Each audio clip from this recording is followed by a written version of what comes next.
So yes, my name is Michael. Could you tell us a little bit about yourself and what's going on here? Yeah, my name's Martin. I'm president of the Maribyrnong Truck Action Group. So we're a local residents group. We've been going since 2006, and our mission is trying to get a reduction in the amount of trucks on residential streets in the city of Maribyrnong. Excellent.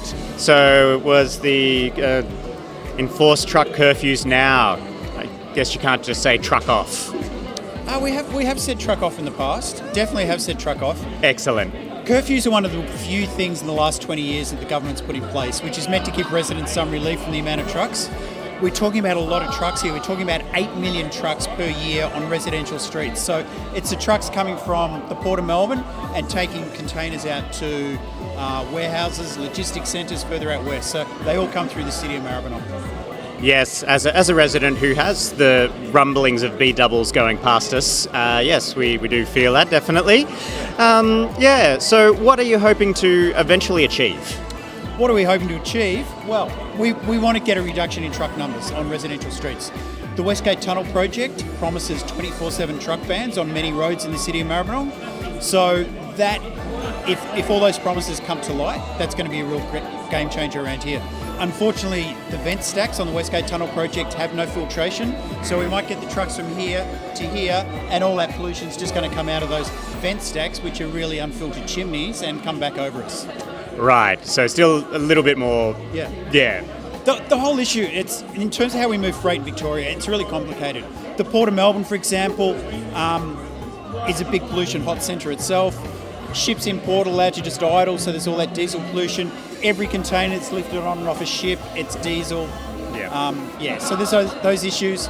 With all the container trucks running around here, we've got one of the oldest truck fleets out of the OECD countries, so putting out a lot more pollution than what those trucks should be. Those trucks would not be allowed to operate in America, they wouldn't be allowed to operate in Europe. We've got these dirty old clunkers running around.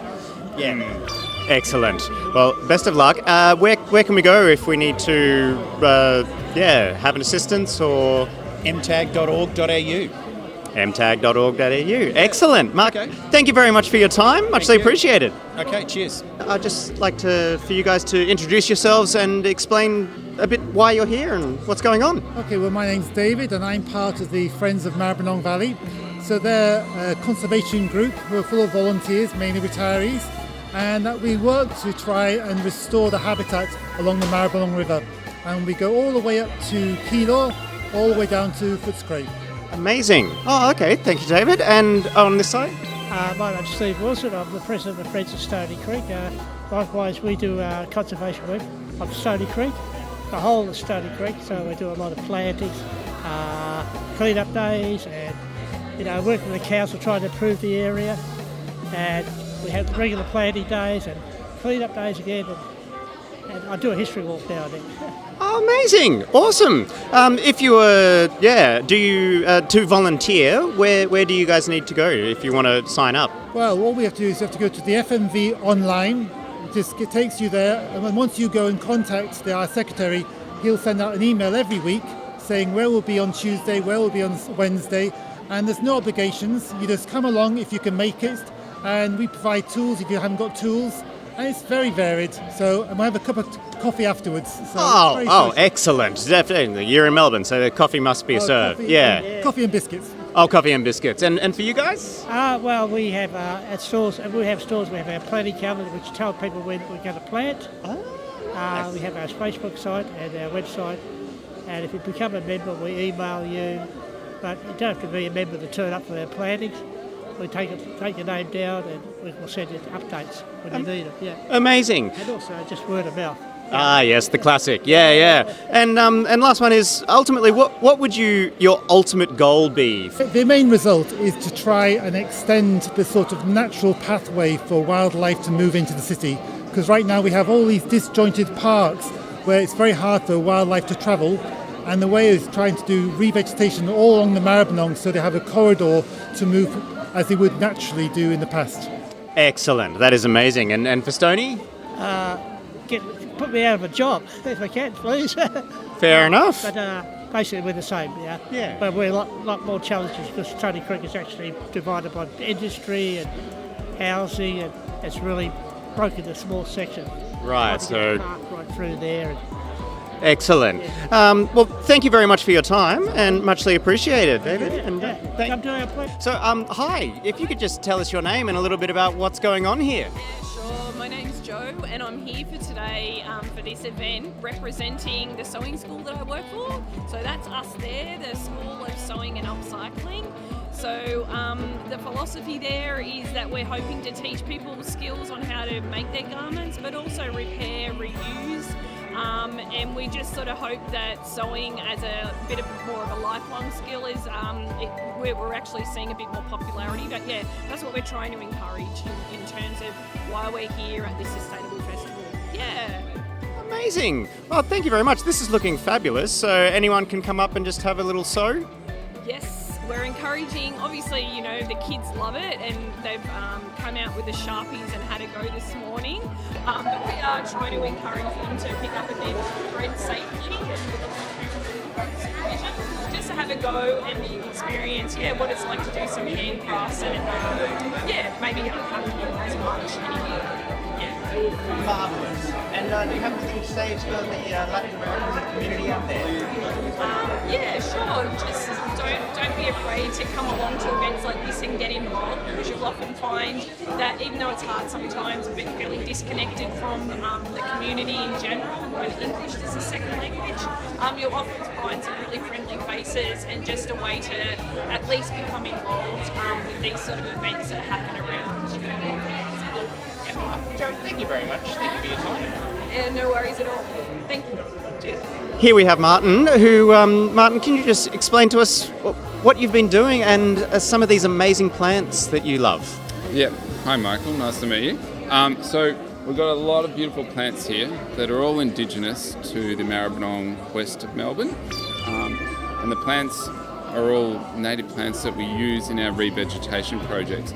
And all our volunteers over here help make that happen. And it takes quite a few years to create habitat for wildlife. And so a lot of these plants are going to attract wildlife. They're going to be a food source for wildlife. They're going to be a home for wildlife. And so in the West, it's all about recreating that forest. And so with the help of volunteers and community, that's what happens. Amazing. That is very cool. So are they trees, shrubs, undergrowth, overgrowth, a bit of everything? We've got the native indigofera, which is a beautiful purple flower. We've got our native koas, which has a really nice seed. We've got our kangaroo grass, which is one of my favourites, because with the kangaroo grass, the actual colour of the foliage changes. It goes from a pink to a purple. It's really quite pretty. What else we got? We've got our dianellas and basalt daisies. So a lot of our plants are really sensitive because they're small, they're quite fragile. So the ecosystem that we're trying to create here takes time, and we've got to protect it and nurture it, and we're slowly getting there. Amazing and fantastic effort. Thank you. If you were wanting to come along and help with planting or anything, where would be the best place to go? Absolutely. So Maribyrnong City Council website, we've got our community page for community plantings. We've got a lot happening this year, which is really exciting, and also National Tree Day. National Tree Day. Yes. So that's on the 28th of July.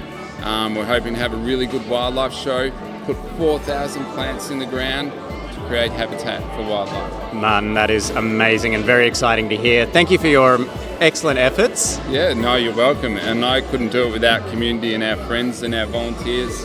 Excellent. Thank you very much, Martin. Yeah, you're welcome. Cheers. All running, excellent. So if you could just tell us who you are and a little bit about why you're here. Absolutely. My name is Robin. I'm a Sustainability Officer at Maribyrnong City Council, and I'm here today because our team has put on this amazing event, the Living Future Expo. I'm over here at my stall where we're trying to spruik our Bin It Better campaign, focusing on reducing contamination in the recycling stream and increasing participation in the FOGO stream. We're also promoting the adaptation game, which is a board game that will help you adapt to climate change.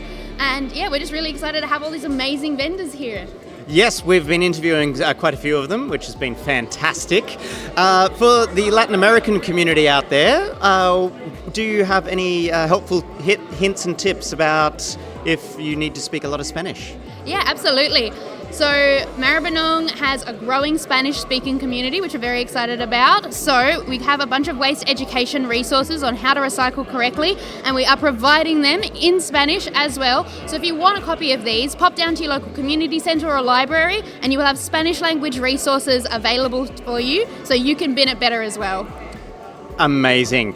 Thank you for putting on such a wonderful shindig. We have thoroughly enjoyed being here and meeting some of these fantastic people and the amazing projects they are doing and trying to achieve, and the volunteers. I didn't know just how crazy and wonderful how many volunteers are here. So thank you very much. Thank you. Yeah, we absolutely couldn't put on this event without our amazing volunteers, and it's so good to see how active the spirit is in the community of wanting to promote sustainability and reverse climate change.